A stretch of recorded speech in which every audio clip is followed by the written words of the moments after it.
Today I want to experiment with ravioli again. There are a lot of different ideas out there as far as filling. I've done chicken and pesto. I have a recipe for smoked salmon ravioli. An Italian friend of mine, she's from Italy. She says they have an expression there in Italy. If I'm pronouncing this correctly, it's svuota frigo, which means refrigerator emptier. She says recipes like this are a good way to use up leftovers. What I want to do today is I want to do a cheese ravioli, but not a plain cheese ravioli. I see those a lot in the store. I'm thinking of cheese with spinach and some prosciutto in it. And for a sauce, I've done white sauces. I did a bechamel sauce and Alfredo sauce. I'm thinking for this one a red sauce would be good. And I'm going to show you my cheater sauce, how I make, it's really simple, how I make marinara sauce. First thing I need to do is make my pasta dough. So I have a couple of eggs here. These are large eggs. And then because I need egg white to make an egg wash, I divided one egg, separated it. I'm going to set that aside. And rather than waste the yolk, I'm going to put that in my pasta. And then I want to put a good pinch of salt in there. You always salt the pasta dough when you make fresh pasta because it's not going to absorb any salted water when you cook it. It only cooks in a minute or two. Okay, so that's mixed up. Then what I have here is a half a cup each of durum wheat semolina and all-purpose flour. I've made pasta hundreds of times and I just know for each egg I'm going to need a total of a half a cup of flour. I'm going to be adding more to this because this isn't going to be enough, especially because I've added that yolk. So I have my two flours set aside and I'll add a pinch at a time until I have a dough that's dry enough to knead. So there's a pinch of my all-purpose flour, a pinch of my durum wheat semolina pasta flour. And I'm going to keep going, as I said, until I have a dough that's dry enough to knead. Okay, I'm just about set here. Going to scrape my bowl.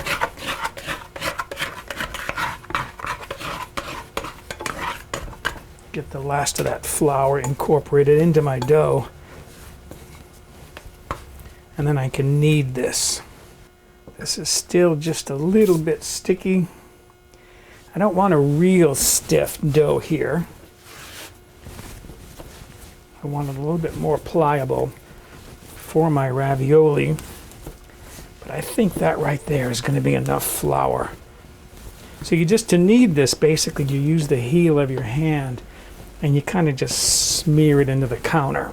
You're pressing together the moisture and the flour to get this relatively smooth. This won't be fully smooth yet. I'm actually going to let this sit for a while. By letting it rest for a few hours, sometimes I make my dough the night before and let it rest in the refrigerator overnight, all wrapped in plastic. By letting it sit for a while, it'll actually give the flour more time to absorb moisture from the dough and it'll make a smoother dough. Okay, there's my dough. What I've actually got prepared, I took these out of the freezer last night. I have some pasta that I made in advance. Again, this is 2 eggs worth of pasta. I made this a few weeks ago and I had it in the freezer. One of the issues when making ravioli is you use so little filling. You just use little squares of filling inside of each ravioli. How do you make a little bit of filling? For example, I want to make spinach and cheese. How do I buy a little bit of spinach? The store where I go, the smallest package I could get was this, 5 ounces of spinach. So what you do, and I've done this before, is go ahead, make a lot of filling, but then save the leftover filling after you make your ravioli. Later on, mix up some marinara sauce, add that filling to make like a ragu and then cook up some spaghetti, sauce the spaghetti with that ragu, and it makes a delicious, delicious sauce. While my dough is resting, I'm going to start working on my filling. The first thing I need to do is wilt my spinach. So put a couple, 3, 4 tablespoons of water in the bottom of a pan. You don't need much. I'm going to put this on the stove, bring this water to a boil. As soon as it starts steaming, I'll put my lid on there, and I'm going to cook this for maybe at the most 2 minutes to wilt that spinach. My spinach now is all wilted. I want to squeeze some excess moisture out of it, and this is a technique that fans of the website taught me. Put your spinach in a potato ricer.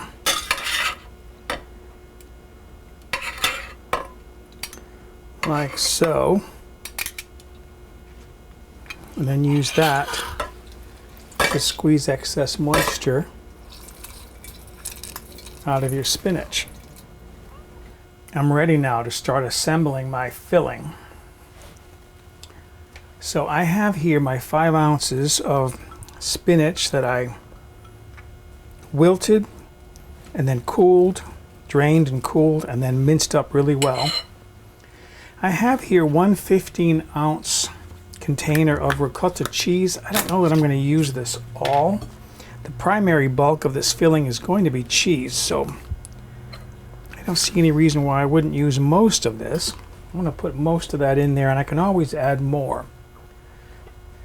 15 ounces is 425 grams, and again, I used most of that container, but as yet, not all of it. This is 2 ounces or 57 grams of grated Romano cheese. And then I have 2 slices of prosciutto. They measured together about 1 ounce or 28 grams, and I minced that up really fine. I don't want a chunky filling. I want it to be fairly smooth. I have 1 large egg that I'm going to put in there. That'll help it to bind and give it a little bit of texture. And then, don't let this freak you out, this is a couple of anchovy fillets that again I minced up really fine. I like anchovies in some things. I think it adds a nice depth of flavor. And then I'm going to add, rather than using fresh, I'm going to add garlic powder. This is a half a teaspoon. You could, I suppose, add 1 clove of fresh garlic, well minced. And this is 1/2 a teaspoon of onion powder. And then I have a 1/4 teaspoon of ground oregano. I like ground oregano in a lot of these dishes. I'm going to grate some nutmeg in there. Between 1/8 to 1/4 of a teaspoon. Nutmeg goes really well with the flavor of spinach. You can use nutmeg from a bottle. I just like to use these nutmeg pods, and I have here a little grater that I'm using.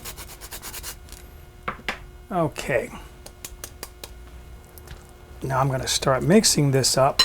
I do want to add a good pinch of salt to that. And I want to add some pepper. Freshly ground black pepper.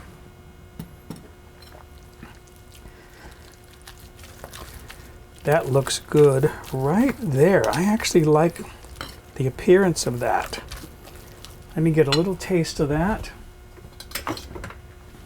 My infamous red handle tasting spoon. Oops. Get a little bit into my spoon.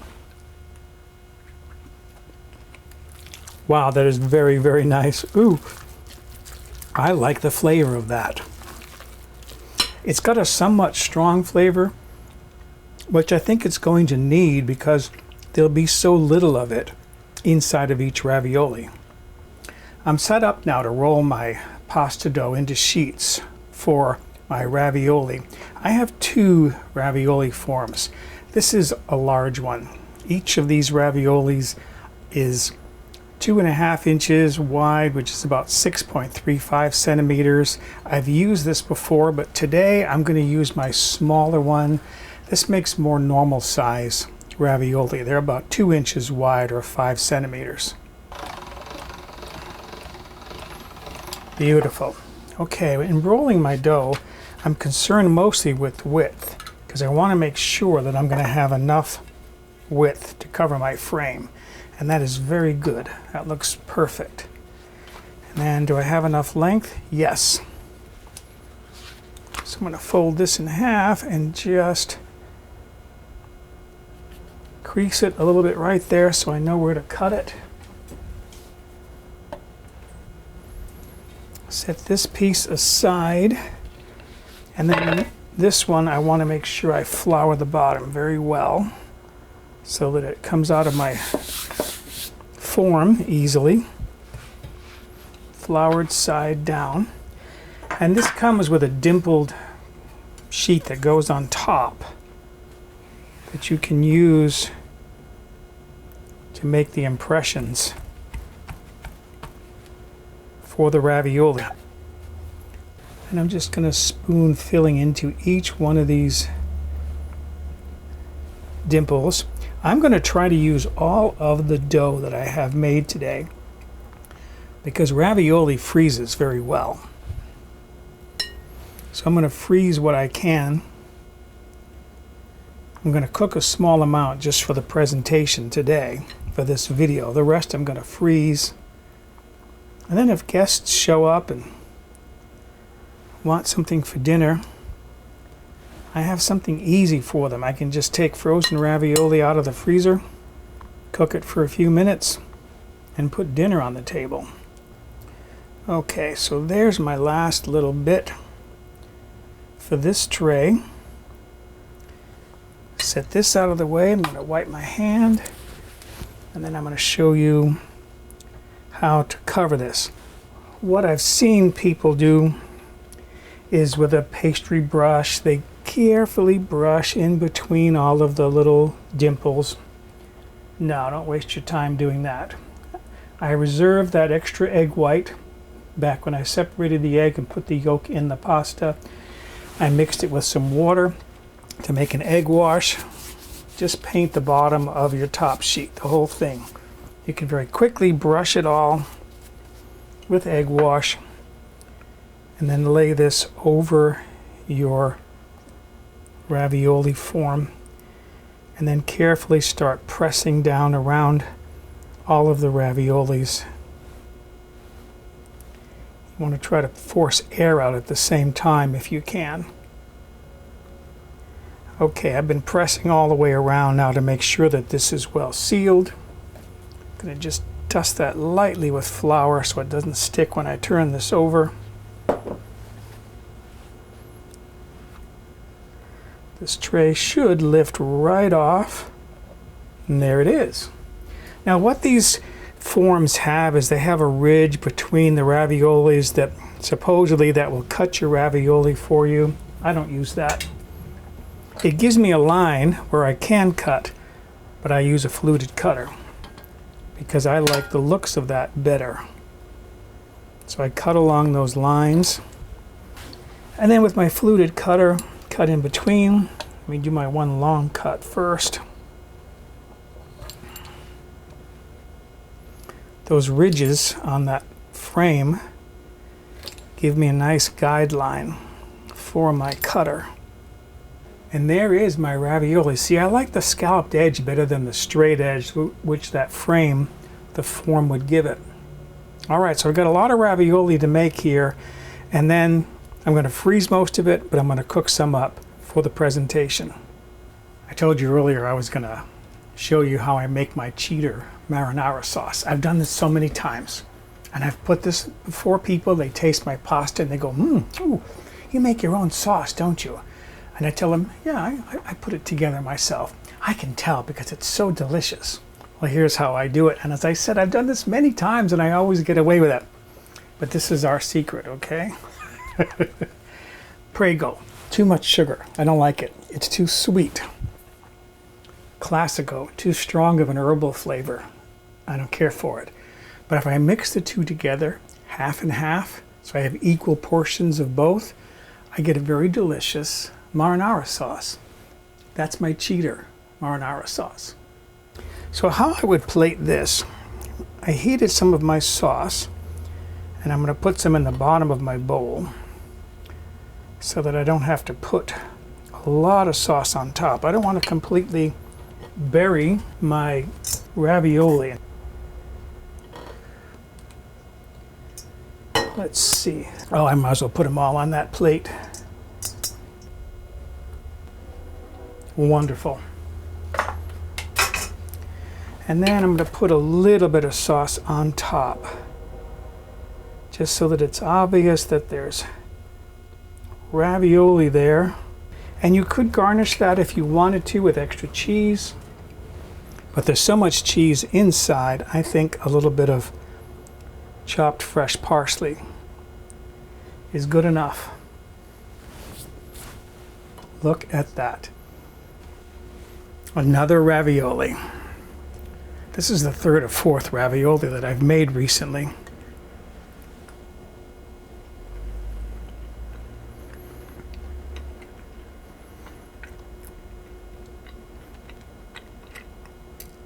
See, that filling is so rich.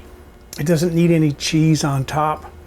It doesn't need much sauce either. There's so much flavor inside that filling. So excuse me, I'm going to go enjoy my ravioli.